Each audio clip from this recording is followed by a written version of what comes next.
Merci beaucoup, Monsieur le Président, pour votre temps. J'avais envie de poser une première question presque historique. Le Premier ministre, le président du Conseil français durant la Première Guerre mondiale, Georges Clemenceau, avait une formule, il disait à la guerre, celui qui est vainqueur, c'est celui qui peut, un quart d'heure de plus que l'adversaire, croire qu'il n'est pas vaincu. Est-ce que vous pourrez croire un quart d'heure de plus que Vladimir Poutine et que la Russie, que vous n'avez pas perdu? Nous n'avons certainement pas perdu. Il faut regarder la situation les yeux grands ouverts. La deuxième armée du monde est venue pour nous anéantir, avant tout pour notre histoire et notre identité. Et ce n'est pas une première tentative, et de nombreuses fois dans l'histoire de l'Empire russe, ils ont réussi à porter des coups à l'indépendance de notre peuple. Et c'est vrai, ils ont tout fait pour que nous ne soyons jamais un peuple indépendant, jamais un pays indépendant, et c'est un fait. Et aujourd'hui, un si grand pays nous a attaqués, mais tous leurs objectifs, ceux qu'ils ont dans leur manuel pro-russe, ils ne les ont pas atteints. Nous nous sommes levés dès les premiers jours de la guerre parce que nous défendions nos enfants, notre patrie, parce que la patrie, c'est toi, c'est ta famille, c'est tes valeurs. Et je pense que ces choses-là et l'amour pour l'Ukraine, nous les avons tous défendus dès les premiers jours. Ils n'ont pas pu nous les enlever. Et donc, pour répondre à votre question, si nous pouvons être plus forts, plus solides, plus endurants que la Russie, oui, tout à fait. Tout à fait, si nous ne sommes pas seuls. Parce que cette question n'est pas tant une question de la résistance de l'Ukraine. L'Ukraine connaît son objectif, elle se bat pour sa survie. Et ce moment, ou plutôt votre question, elle est très actuelle. Je pense pour nos collègues de l'Europe, des États-Unis, sauront-ils tenir plus longtemps que la Russie ? Je pense que c'est un aspect très important, parce qu'il se trouve que la Russie est très grande et qu'elle se bat contre l'Ukraine, mais l'Ukraine défend le monde civilisé, qui est très grand. Et donc la question est le monde civilisé, moderne. Les gens de ce monde civilisé et bien sûr les Européens d'aujourd'hui, seront-ils capables de tenir aussi longtemps et autant que l'Ukraine? Alors, on parle beaucoup aujourd'hui de négociations de paix, de diplomatie, mais est-ce que vous pensez vraiment que la Russie peut s'arrêter et accepter un traité de paix avant d'avoir subi un véritable échec militaire? Ils ne veulent certainement pas. Ils ne veulent tout simplement pas. Nous devons être conscients de leurs objectifs.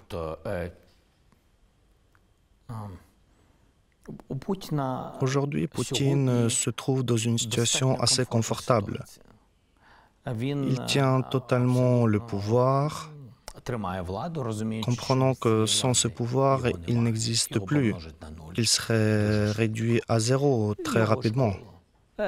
Son école, sa méthode, et ça a toujours été comme ça, même à l'époque soviétique.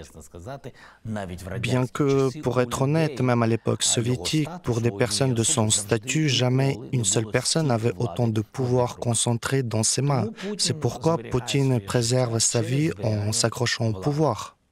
Aujourd'hui, il ne prête pas attention à l'économie. Oui, il a des réserves, sans aucun doute. Les gens, eux, vivent dans la pauvreté, dans de nombreuses régions, surtout dans les villages, parce que toutes ces ressources des terres les plus riches du monde, sur le plus vaste territoire du monde, tout cela est contrôlé aujourd'hui par la Russie. Et toutes ces ressources sont utilisées par un cercle restreint de personnes. Il est clair qu'il y a beaucoup d'argent parce qu'ils ne le dépensent pas pour le soutien social. Et c'est là que sont les plus grosses dépenses. Créer des conditions de vie normales pour des gens, cela coûte beaucoup d'argent, mais ils ne le dépensent pas. Donc, pour l'instant, la ressource est là. Et Poutine ne ressent pas encore que son économie va souffrir. Et ensuite, il y a la pression. Oui, il y a une pression et nous remercions nos partenaires, mais elle n'est pas suffisante. Il y a des contournements de sanctions. Certains partenaires disent qu'ils vont lutter contre l'agression russe et ensuite ils se rendent par exemple au sommet de l'OCS, c'est en Chine, et là-bas ils s'embrassent, ils se saluent, ils se serrent la main, peu importe qu'elle soit couverte de sang ou non. C'est ça la politique dans le monde et c'est pourquoi Poutine ne ressent pas de véritables menaces. À l'intérieur de son pays, les gens sont, disons, étouffés informationnellement. Leurs pensées, leurs envies, leurs désirs, personne ne s'y intéresse. Il les a étouffés comme des mains autour du cou d'une personne. Il garde tout cela sous son contrôle. Donc, en principe, il n'y a pas d'explosion interne dans son pays, pas d'explosion sociale. La pression des partenaires occidentaux n'est pas assez forte économiquement et il y a encore une réserve d'argent, mais ce pouvoir, comme l'a montré l'histoire, finit toujours par disparaître. Il y a un exemple qu'on entend parfois, c'est celui de la Corée du Sud, qui n'a pas eu de vrai traité de paix avec la Corée du Nord, mais qui a réussi à prospérer pendant des décennies en étant riche et démocratique. Est-ce que c'est un exemple qui vous... Qu'est-ce que vous pensez de cet exemple ? C'est avant tout un exemple réel. C'est un exemple qui montre que les valeurs ont triomphé. Le développement de la Corée du Sud, c'est un bond immense si on compare à la Corée du Nord, où l'on voit une véritable dégradation économique et civilisationnelle. Je ne parle même pas des gens, je parle de leur infrastructure, de leur économie, de leur développement. C'est de cela que je parle. La Corée du Sud, elle, a fait un grand pas civilisationnel, un pas technologique et un pas sérieux dans le développement économique parce que là-bas, tout est centré sur l'humain et je considère que c'est le plus important, ce que l'État doit faire, se concentrer sur les gens. Là-bas, il y a cette approche centrée sur l'humain, alors que, comme on dit en Russie, en Corée du Nord, il y a une structure verticale rigide, tandis qu'en Corée du Sud, elles sont horizontales. Voilà toute la différence. Si vous me demandez si l'Ukraine pourrait fonctionner de la même manière, c'est une question. Tout peut être possible d'abord. D'abord, tout peut être possible.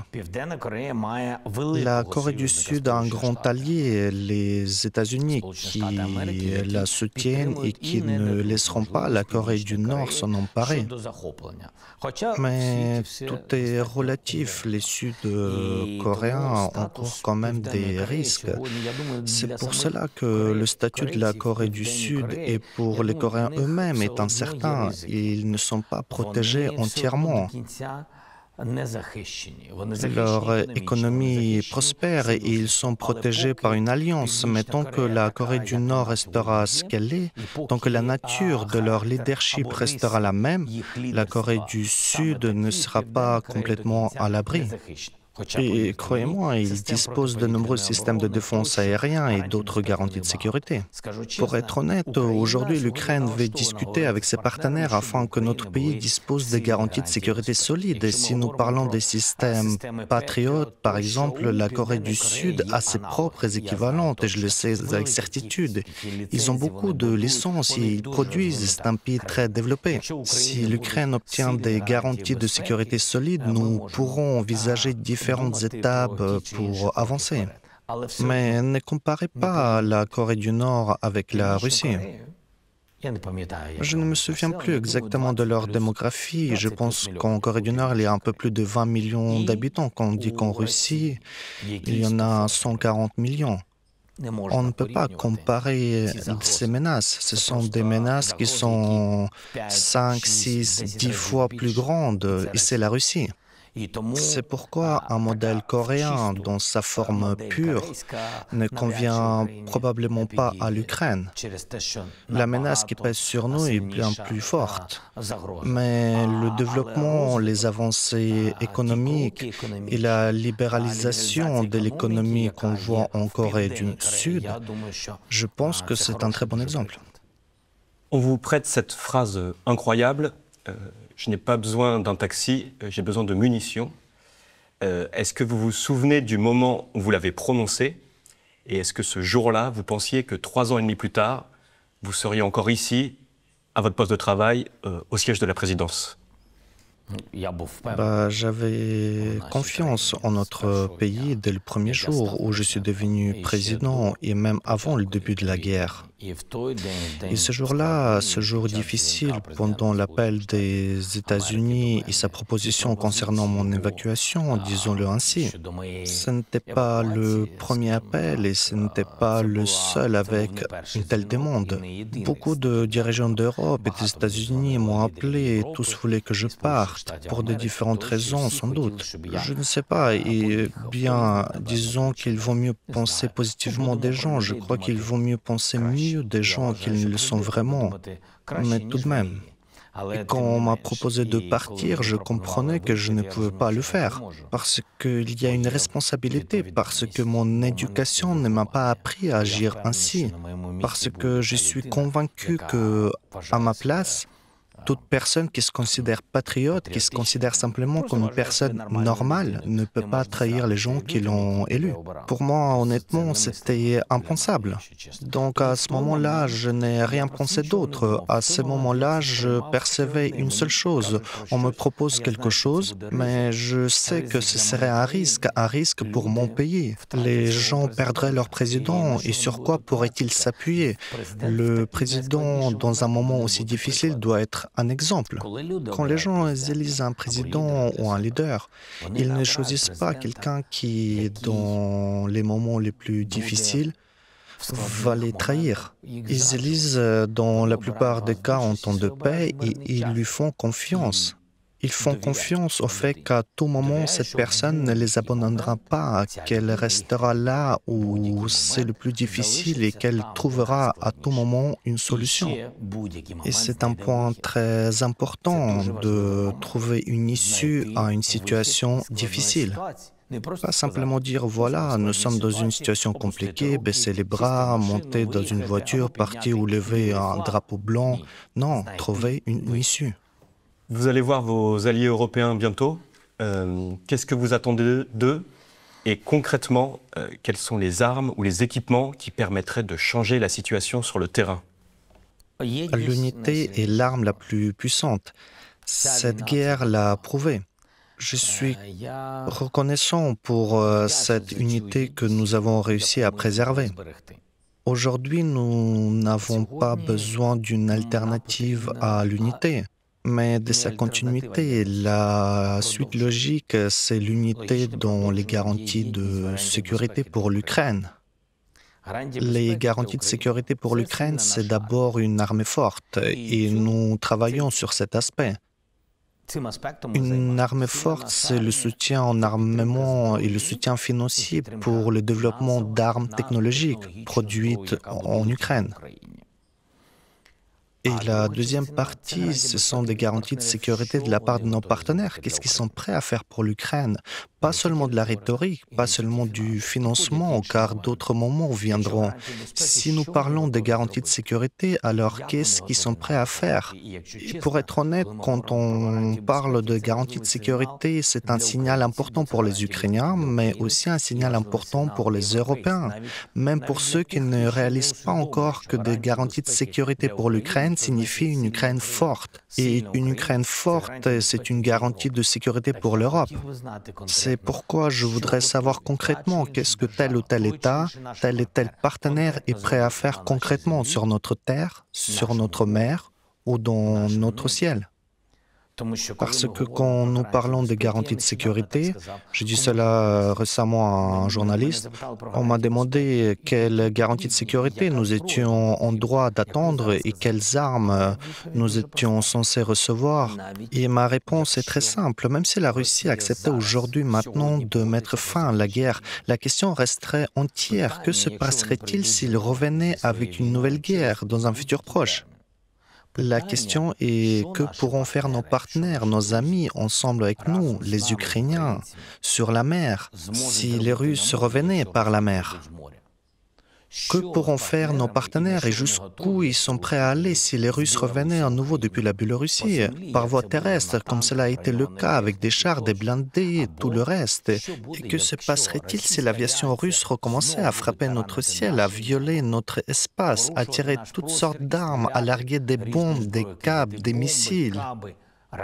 Et à ce moment-là, quels avions et combien nos partenaires feront-ils décoller?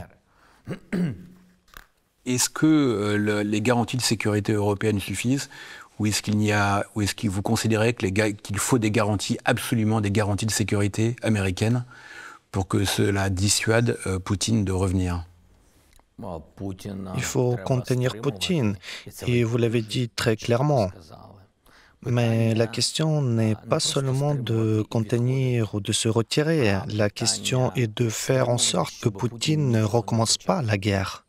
Ce sont deux garanties de sécurité totalement différentes.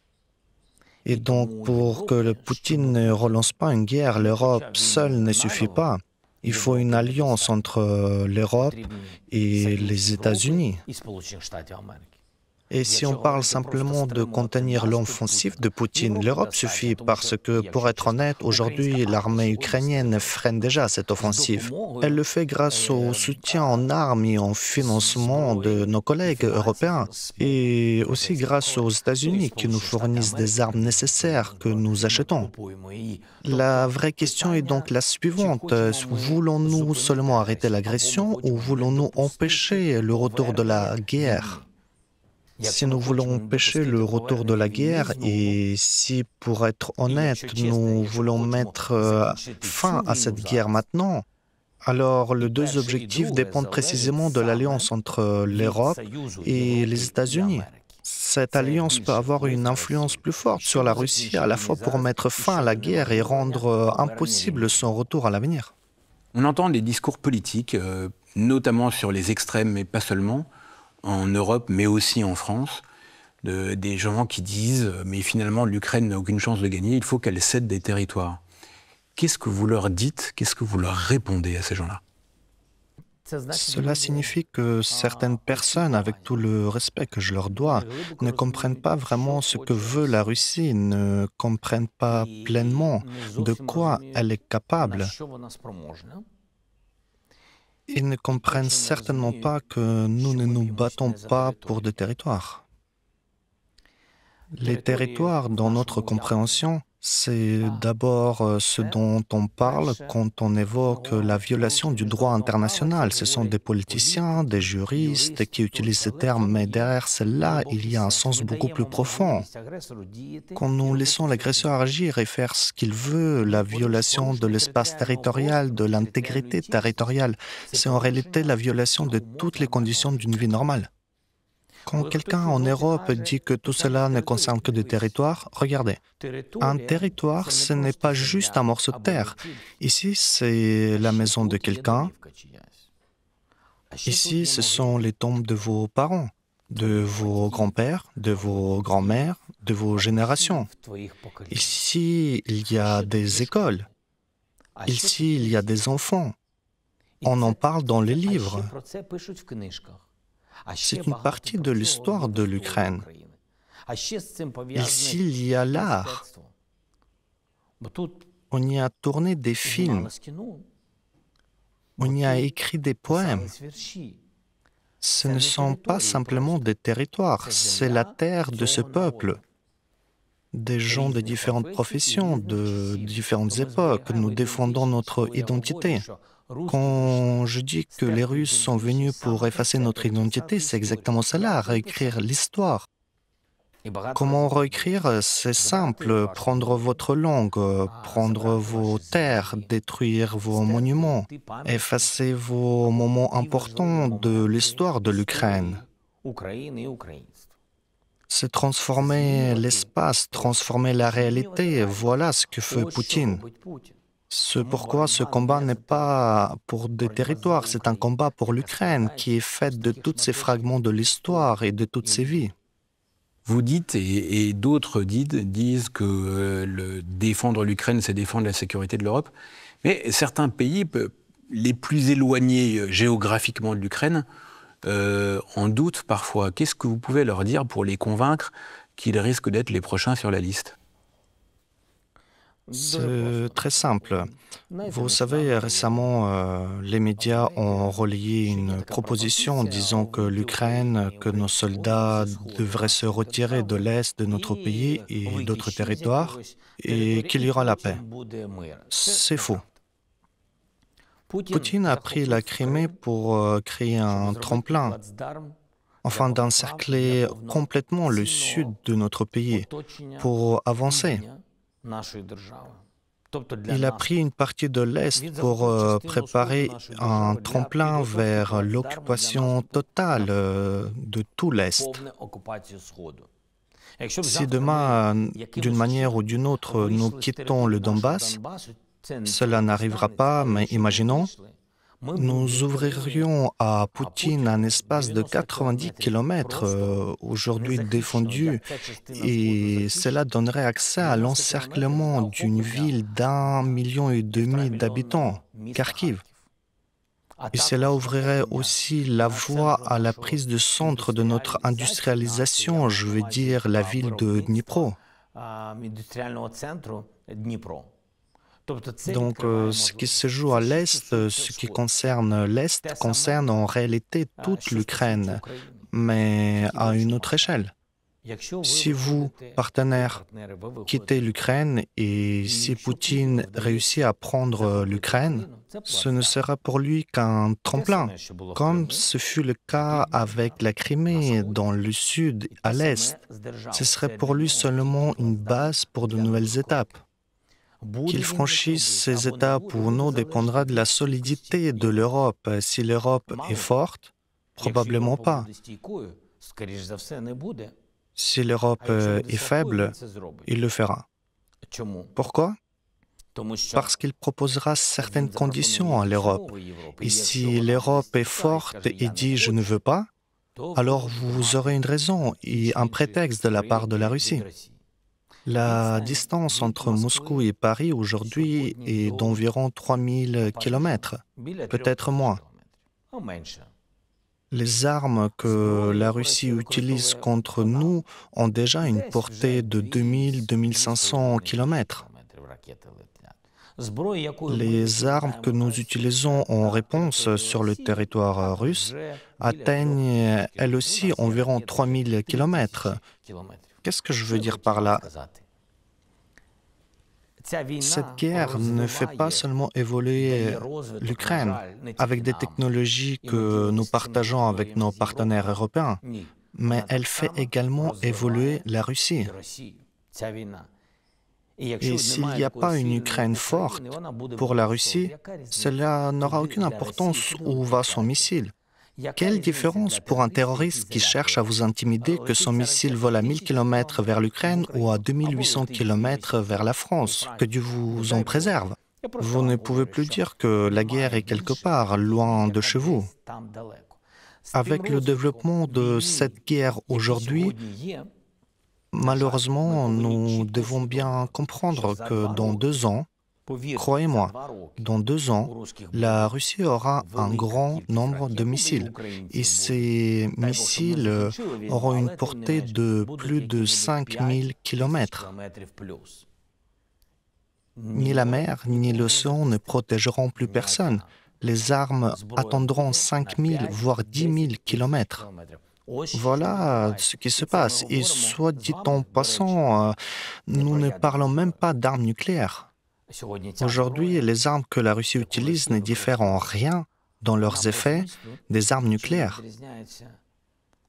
Pourquoi? Imaginez un missile qui vole sur plusieurs kilomètres. Et ils ont déjà utilisé ce type de missile, comme le missile sous-munition Oreshnik. Et qu'est-ce que cela signifie? Un missile à sous-munition, lorsqu'il vole, ne frappe pas un seul point, mais provoque plusieurs impacts. Pourquoi fait-il cela? Pas pour détruire un seul objectif, mais pour frapper une vaste zone. Peu importe ce qu'il y a là, peu importe combien de gens y vivent. Cela montre que l'usage de ces armes a le même objectif que l'usage d'armes nucléaires. On comprend donc que selon vous, c'est toute l'Europe qui est menacée. Et justement, voulez-vous poser une question? L'Europe, pour vous, qu'est-ce que ça représente? Vous savez, nous faisons partie de l'Europe. Nous voulons être non seulement assis à la même table politiquement, mais aussi partager cette liberté. Pour nous, pour les citoyens, nous aimons l'Europe et nous pensons que nous sommes comme elle. Oui, chaque pays a ses propres traits et c'est magnifique que nous ne soyons pas tous identiques. Je sais qu'il y a des gens qui aiment tout uniformiser. Moi, je pense au contraire que c'est important de pouvoir voyager, de voir que dans chaque pays d'Europe, il y a quelque chose de différent et je trouve que c'est formidable que nous partagions les mêmes valeurs. Nous nous appuyons sur les mêmes principes fondamentaux très importants dans nos vies et dans celles de nos enfants. Nous ressentons la même valeur de la vie, le même prix de la vie. L'Europe, pour nous, fait partie de l'histoire de l'Ukraine. L'Ukraine est un pays très européen, un pays épris de liberté, un pays profondément attaché à ses valeurs, un pays respecté en Europe. Aujourd'hui, on nous connaît davantage à travers la guerre, surtout les jeunes générations. Je suis heureux que l'on nous connaisse mieux. Bien sûr, j'aurais préféré que cela se fasse autrement, pas au prix de la guerre. Et les gens, les Ukrainiens, sont très proches des Européens. Vous voyez, nos Ukrainiens sont partis à cause de la guerre et ils ont migré. Nous voulons croire que c'est temporaire. Mais malgré tout, regardez comme les Ukrainiens s'adaptent. Pour eux, c'est le même climat, je dirais. Et je ne parle pas de température, même si cela compte aussi. Je parle du climat humain, de l'atmosphère dans laquelle on vit, des façons d'échanger, des envies communes. Il me semble que nous aimons les mêmes films, la même littérature, la même musique. Tout cela, ce sont des choses très proches. Nous vivons dans le même monde et je ne parle pas d'un monde en paix. Je parle du fait que nous appartenons au même monde de valeurs et il me semble que nos peuples sont très spirituels et qu'ils croient en Dieu. Chacun a sa propre foi, mais malgré cela, toutes ces choses nous rapprochent énormément. Et jusqu'où elle s'étend, cette Europe? Où passe sa frontière orientale? Où passe cette frontière? Permettez-moi de vous donner un exemple. Aujourd'hui, tout le monde dit que l'Ukraine est un flanc oriental de l'Europe. On aime beaucoup le dire lorsqu'il s'agit de sécurité, de militarisation, de défense. Mais moi, je pense que l'Ukraine, ce n'est même pas ce que je pense. Géographiquement, si on regarde la carte du continent, l'Ukraine est au centre de l'Europe. Et ce n'est pas parce que je suis président que je le dis ainsi. Non, c'est un fait. Géographiquement, l'Ukraine se trouve au centre de l'Europe. Mais là, il y a un aspect mental important. L'Est de l'Europe, aujourd'hui, pour une partie de l'Occident et surtout pour les Russes, a toujours été perçu comme un espace sur lequel ils ont des droits, un espace sur lequel ils doivent avoir de l'influence, soit par la présence de leur armée, soit par le poids politique de l'Union soviétique. Ça a toujours été comme ça. Pour la Russie, l'Ukraine a toujours été, comme ils disent, un tampon entre l'Ouest et la Russie. À tout moment, même lorsque la Russie était l'Union soviétique, les valeurs restaient les mêmes. À l'Ouest, la liberté et la démocratie, et pour eux, cette zone était une zone tampon, comme un territoire pour lequel se mène une lutte, soit l'Ouest avec ses valeurs, soit la Russie avec ses ambitions. Aujourd'hui, c'est le sort de l'Ukraine qui va déterminer où se trouve cette frontière orientale. Pas au sens géographique, mais dans le sens dont je vous ai déjà parlé, parce que pour la Russie, si l'Ukraine ne tient pas, l'Est sera plus loin, là où est aujourd'hui la Pologne.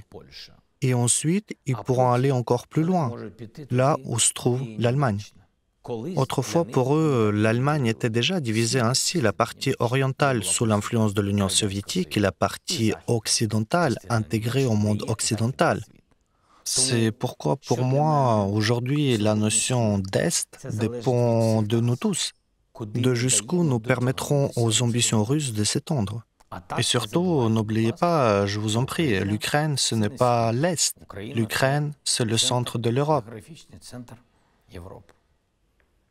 Je vais passer une question un peu personnelle. Le général de Gaulle avait installé une chapelle au palais de l'Élysée où il y priait pour la France dans ses moments de doute. Et vous, est-ce que vous avez le secours de la foi?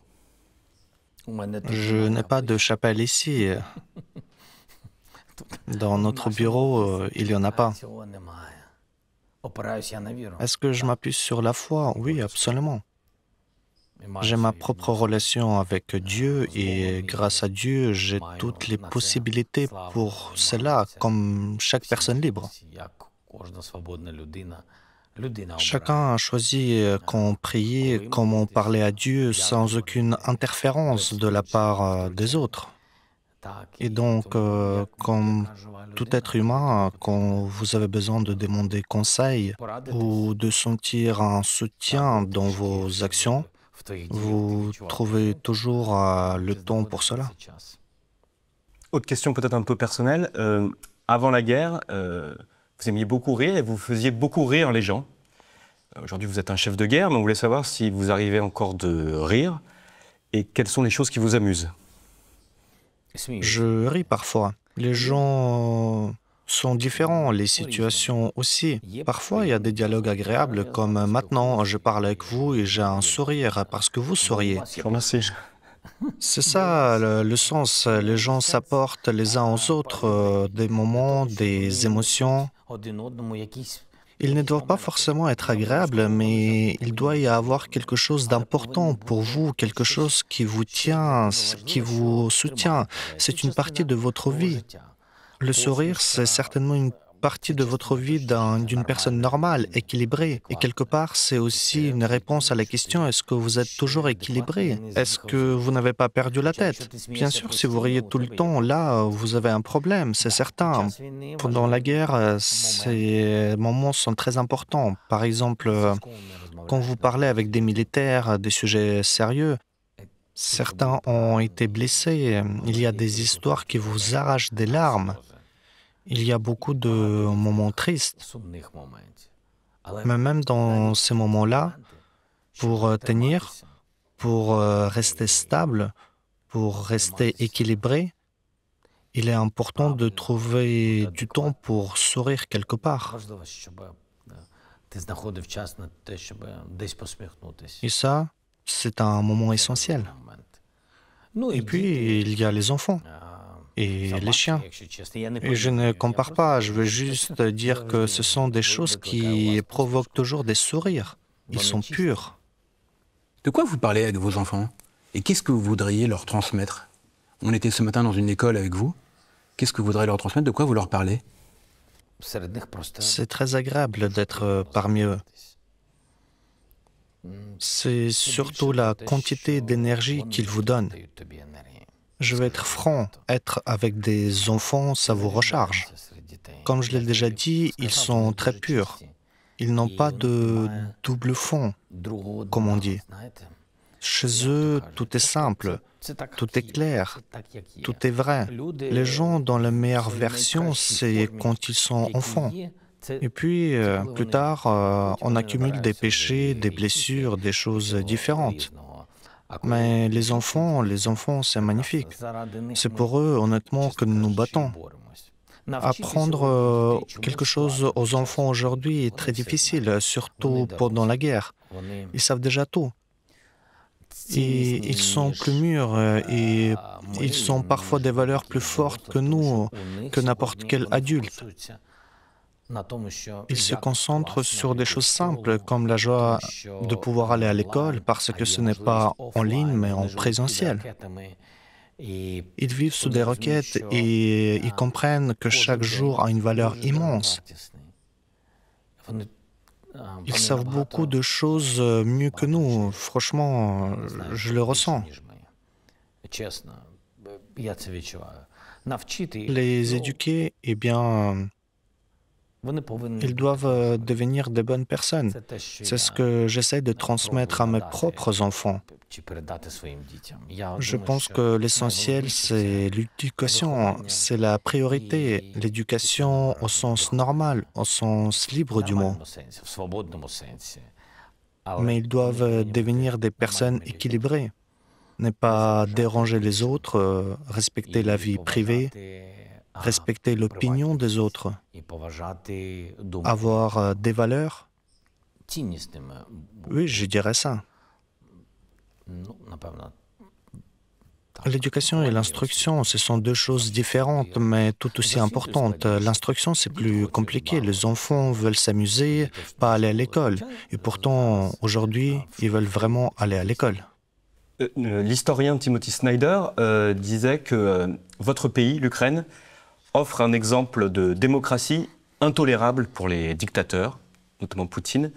Dans quelle mesure vous pensez que cette guerre a été déclenchée parce que votre pays incarnait ces valeurs et pour éviter ce que lui appellerait une contagion démocratique? Poutine a très peur que l'Ukraine réussisse dans tous les sens du terme, réussisse à devenir de fait une partie de l'Europe, réussissent à entrer dans l'Union européenne. Nous ne parlons pas ici du juridisme, mais du fait qu'il n'y ait plus de frontières, plus de barrières entre l'Ukraine et les autres pays d'Europe, et que l'Ukraine vivrait dans sa propre atmosphère, un pays libre, un pays des gens libres.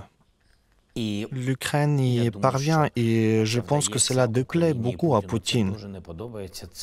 Et c'est vrai, parce que ses propres citoyens, tôt ou tard, eh bien, je pense qu'ils le voient ainsi. Cela pourrait devenir un exemple pour eux, bien sûr, pas pour tous.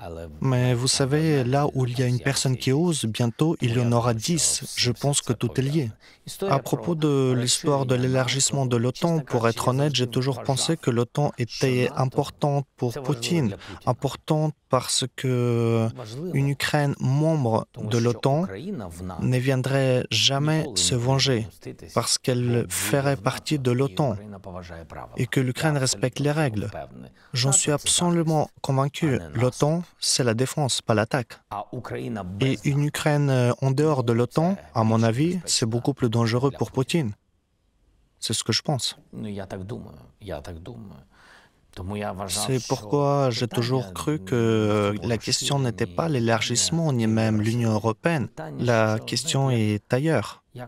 Vous savez, c'est comme avoir un mauvais voisin, un voisin jaloux de votre réussite. Jaloux que vous ayez une famille qui vous aime alors que lui, on ne l'aime pas. Jaloux que vous vous levez le matin déjà heureux de votre journée alors que lui s'est réveillé avec de la haine pour tout ce qui l'entoure. Vous sortez dans la rue avec un sourire et lui ne sort même pas parce qu'il a peur que quelqu'un lui crache au visage. Je crois que la question n'est pas le problème de l'Ukraine. Le problème pour lui, c'est que l'Ukraine va réussir. Et d'ailleurs, moi, j'y crois. Je crois absolument que l'Ukraine réussira. Les Européens connaissent mal l'Ukraine, en général. Comment vous présenteriez l'Ukraine? Est-ce qu'il y a un livre, un écrivain, un film qu'il faut voir? Il y a énormément de choses. Pour être honnête, les Européens connaissent déjà bien l'Ukraine, c'est vrai, et ils la découvrent encore davantage. Bien sûr, ils connaissent nos sportifs parce qu'aujourd'hui, c'est ce qui est le plus visible, plus que la littérature classique. Mais je recommande vivement de lire Ivan Franko, et Lesya Ukrainka, et Taras Shevchenko. Il y a aussi le magnifique Ivan Bagrini dans la littérature romanesque. Je conseille également les ouvrages historiques de Grushevski et de Sergueï Plokhy. En réalité, on peut lire toute l'œuvre de Plokhy. Et je trouve aussi que Kotlarevski est passionnant. L'Énéide, par exemple, c'est un chef-d'œuvre. Et même avec tout cela, je ne cite pas 1% de la richesse de notre littérature. Nous avons aussi des poètes exceptionnels. Je vous recommande vraiment d'y prêter attention. Gogol, Isaac Babel. Quant à Gogol et d'autres, vous savez, Je suis toujours étonné de voir à quel point la Russie sait s'approprier notre littérature, notre culture, sans même se rendre compte de l'absurdité de son comportement. Prenons Gogol, par exemple. Si vous regardez n'importe quelle de ses œuvres, que les Russes revendiquent comme leur écrivain, prenez simplement les veillées du hameau près de Dikanka. Dites-moi d'où vient Dikanka en Russie? D'où viennent Koutir et Vetchori dans la littérature russe? Parfois, il suffit de lire un seul titre pour comprendre que ça n'a rien de russe, et pourtant, il continue à l'affirmer.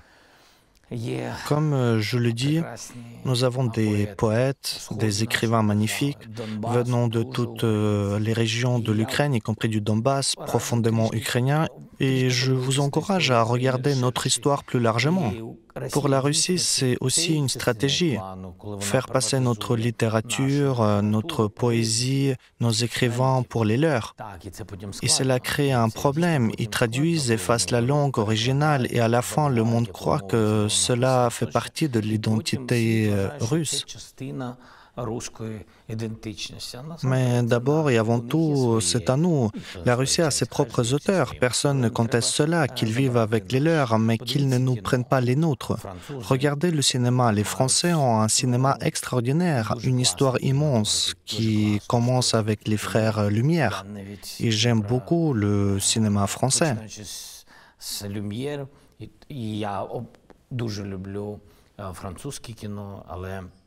Mais je vous invite aussi à découvrir notre vieux cinéma ukrainien qui s'est développé en parallèle avec les grands classiques du cinéma français. Regardez les œuvres de Dovzhenko, les films de Parajanov, et je pense que vous comprendrez ce qu'est l'Ukraine et en quoi elle est différente. En Ukraine, il y a énormément de choses. J'ai commencé par parler des sportifs, car aujourd'hui, c'est ce que l'on voit le plus facilement. Là où il y a le drapeau ukrainien, c'est l'Ukraine. On ne peut rien y changer. On ne peut pas dire qu'Alexandre Usyk est russe, c'est un Ukrainien. On ne peut pas dire ça non plus de Yaroslava Makuchik. C'est évident, c'est impossible à s'approprier. Ce sont des Ukrainiens exceptionnels parce qu'il y a le drapeau. Pour les écrivains, malheureusement, il n'y avait pas toujours le drapeau pour marquer leur œuvre, et c'est une longue bataille historique avec la Russie. Mais je veux que vous le sachiez, cette bataille, c'est la bataille de la Russie contre l'Ukraine. Nous nous défendons toujours, et ça, c'est une position complètement différente. C'est pour cela que nous sommes Européens, et qu'eux, ce sont des agresseurs.